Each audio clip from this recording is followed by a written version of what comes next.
Okay, so moving on a little further with the box modelling of the Minotaur, I'm going to add some more geometry, not a great deal more, and then begin to refine the form.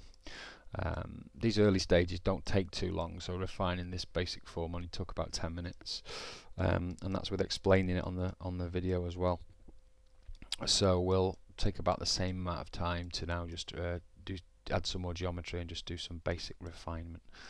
So we're now using, instead of using the extrude tool now, as we did to get this shape, we're going to use a few splits first of all. So I'm going to go into edge mode. So that's either using little button down here to the bottom middle, or just simply by using the keyboard commands. So keyboard S for edge, and then Shift and X gives me a split right the way around, and then keyboard A to vertex mode, and using W for move at the same time. I'm just going to tweak a few of those polygons to give some bulk to the thigh area.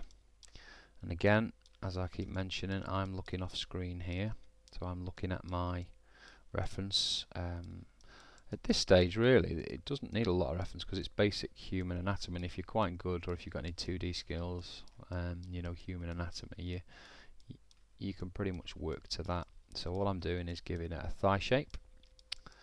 Again, very few polygons here. Now we want to build a calf muscle here, so there isn't enough polygons there, so I'll do the same again. Keyboard S for the edge, and then Shift and X gives us a split right the way around, so I can build up some kind of volume that will be the calf muscle. It's a fantasy character, so it's obviously a cross between a humanoid leg and some sort of bovine leg, so it's got a cloven hoof down at the bottom, so we've got to be a little bit liberal with the truth here. So I'm going to bring that, what will be the hoof, forward. Keep looking back and looking at it in lots of different angles. It's way too far forward at the minute, but we're going to correct that in a moment. So we'll bring that leg back, the knee area still sitting too far forward. Okay, bringing all of that back, and then bring the hoof area back as well, and then arch that round slightly, keeping roughly to the ground plane now. It's a little bit more like we need, not quite where we want, but we've got a lot of changes to do up top. So I'm going to bring the groin area down slightly and in slightly, and bring this belly area out quite substantially because it's quite a bulky chap based on me. So bulky around the midriff like so, and up to what will be the chest area. You can see we're not adding any polygons here, we're just refining what we've already got really. I'm thinking there now that I might need to get in an extra polygon ring right the way around. So keyboard S for edge, split it right through, and that gives us just a little bit more to play with. As you can see, straight away I can round that off a little bit more. I haven't really discussed edge loops yet, so I mean, I've just started to see a couple of things that I want to do with edge loops, but I'm not going to get into that until later on. Again, a lot of these polygons will change, and the shape of the polygons and the flow of the polygons will change. So we'll discuss that when we come to starting the detail.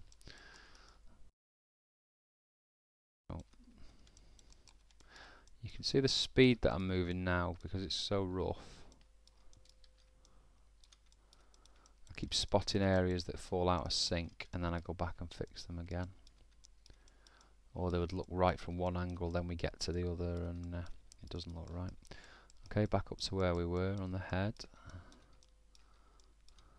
Starting to think I'm going to need another split going in there soon, but try and resist putting too many splits in at this stage.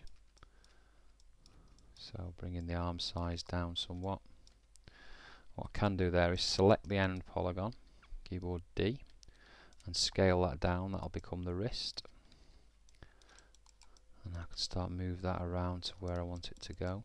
If you need to select a ring, select 2 polygons and you want to select the whole ring there, you can just select 2 and then Alt E selects all the way around, and that can help you if you want to move a joint like so.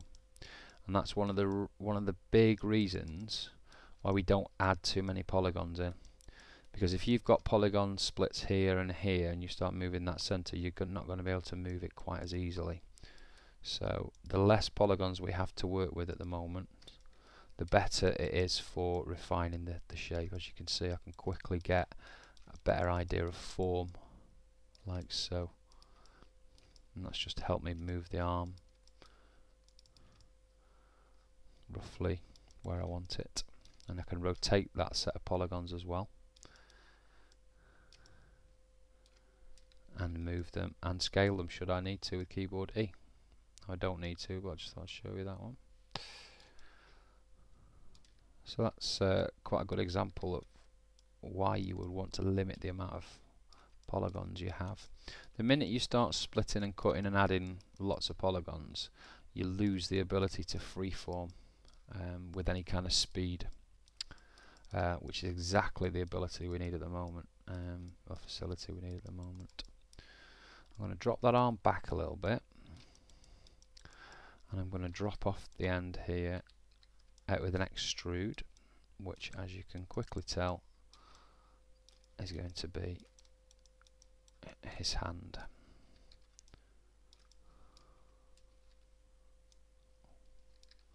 Just using an extrude and then a rotate and then a scale. All commands that you need to become very familiar with very quickly.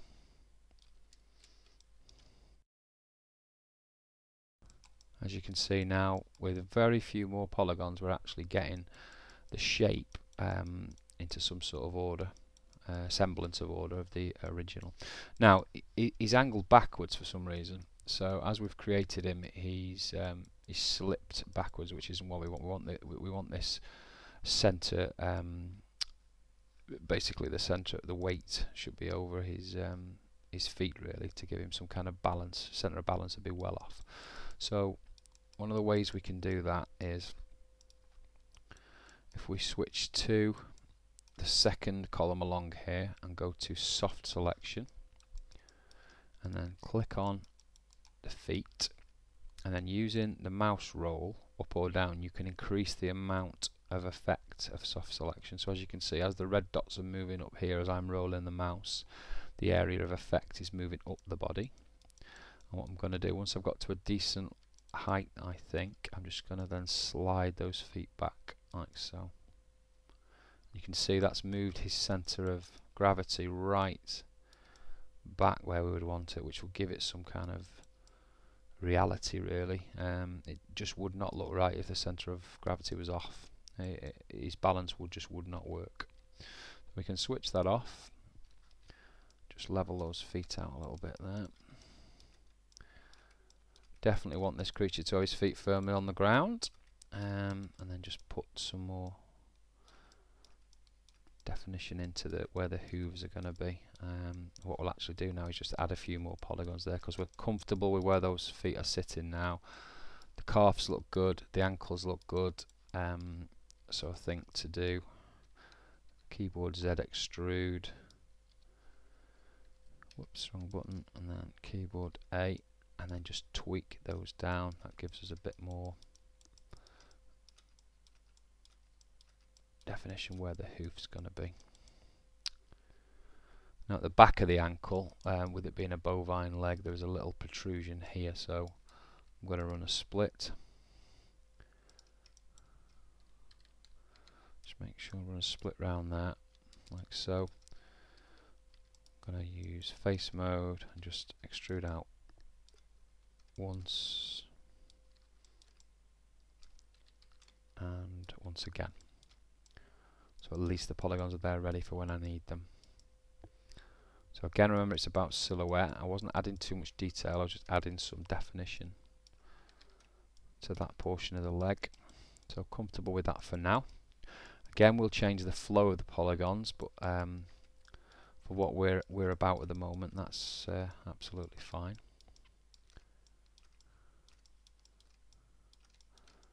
Just refining the muscle around the chest area there. The silhouette of it, and I want to bring out what will become his shoulder blade area, like so, because there will be more mass out at the back there.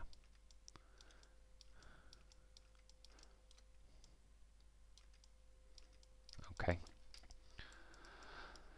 So we've moved on quite nicely really with about another 10 minutes further on than the first session, and that's given us a much more defined shape with very few more polygons, so we could still move this character around quite a lot. No detail in the face, no real detail in the body, very few polygons for the leg. The only thing I'm going to do before we end this section is I'm going to add the polygons for the fingers. Now I wouldn't normally do this unless I was happy with where my hands were, my arms were located, and looking at my reference I'm quite comfortable with where they are. That would be the pose that I would want to model this model in, with the arms forward to make it easy for rigging. Now one thing we didn't say at the start of this is this model won't be for game. This will be for taking into a high-res package, or even carrying on in silo and going high-res for animation rather than for a game.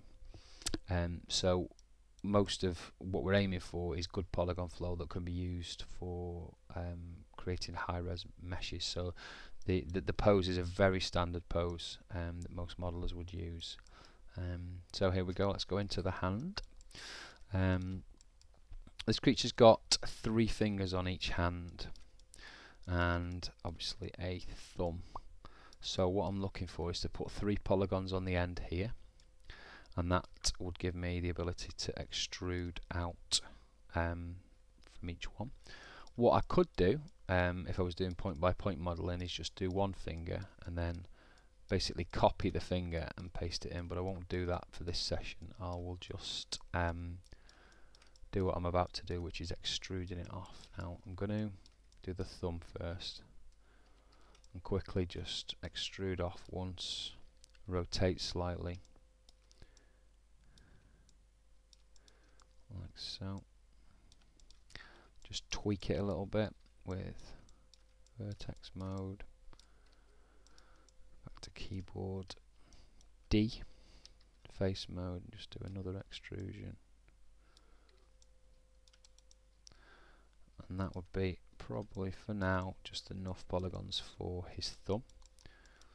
Now to get the polygons for his hand, what I'm going to do is put some splits along the hand here. I'm not going to do them all the way up to the wrist because I just want to keep it down at this end, so I'll start it down here and using keyboard X and then just placing the points where I want, like so. We're splitting the polygons, adding new points and adding new edges like so. Now that's given me a 1, 2, 3, 4, 5, 6-sided polygon there, which I generally don't ever use. I'm going to leave it there for a moment. Most of my modelling I use quads all the way around. As you can see so far, this is 100% quads apart from what we've done here. Occasionally we build in triangles, tries, and I do use n-gons or multi-sided, more than 4-sided polygons like this, but it's very rare, and before I move on I usually fix that. So I've done that so far, so you can see that I've now got 3 faces along here which will become the fingers, so I'm okay with that for now. I'll just escape from that tool, select that face. Well, let's just slightly change the shape of these polygons to get them more finger-like, and then I'm going to start with the middle one and I'm just going to extrude it down once again, rotate it forward, just move a couple of those polygons into a place that I would want them.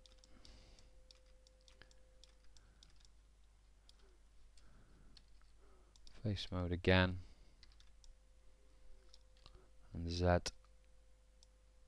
for extrude, and then just bring that, bring that along there like so, and then go back to point mode and just tweak it. That's just giving me one large central finger for now.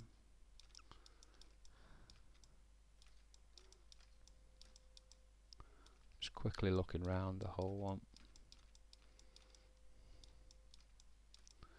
And that's pretty much where I'd want it to be for now. Again, we'll refine that later, so I'll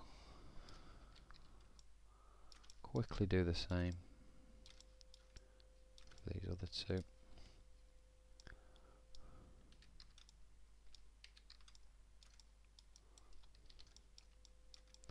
Not really taking any time over this at all, just literally giving myself a chunk of polygons to represent the fingers.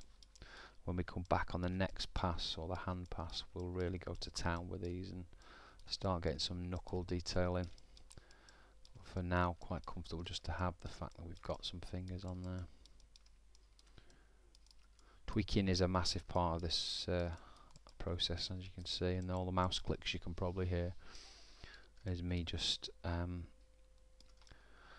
tweaking, really, which is deciding how to, or where I want a particular shape to emerge by moving the points. You can tweak edges and you can tweak faces. I just happen to tweak single point or vertex more than anything else. I'll just quickly show you. Actually, you can go into edge mode and tweak with edges. I'm using obviously edge mode, and then go back to points for a second, and then holding down Control is how you tweak, like so. If you can look at it from a distance, that hand is way too large, so we haven't really been concentrating on the size. So what I can do there is, if I select the end 3 fingers, polygons like so, and use keyboard plus, you can see that every time I hit plus, it moves the selection further down. As you can see there, it's just helped me select all of that, all about the thumb, which I should have selected the end of the thumb actually. And when I've got all of those selected, I can just scale them down like so. And then also move them around, and again you can see, because I haven't put much definition in the arm, the forearm gives me lots of ability to move this around. And we'll just move it till we get it to a fairly reasonable pose, like so. That will do it, and that leaves me feeling quite comfortable about where the hands are going to be. Now, one thing I'm going to do is to sort out this 6 or 7 sided polygon here. I'm going to run a split all the way along. I'll just select it to show you. So what I did there was I selected 1, then 2. We're using Shift, and then Alt and E selects the loop all the way around, just to show you that. So that loop will go all the way around there, and in a moment I'll do perhaps all the way down here as well, but for the moment I just want to run a split all the way down there, as you can see. So it's run it right the way through the middle, and there's no reason that that causes me a problem.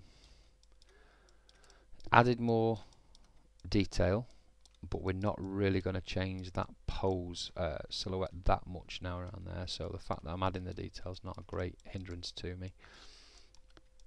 What it has done has given me the ability to join up those two there. So what I did there was just select the 2 vertices and just hit X, which is cut between them. That's got rid of that one, and now I can join that one to that one with X, and that leaves me with one triangle there. and any second now I'm going to run another split up here, and all the way down, which will get rid of that single triangle there, because that's not really any use to me there. But I'm going to leave it for a moment, because that's the end of this section. I'll fix that one little triangle that's left on the next video.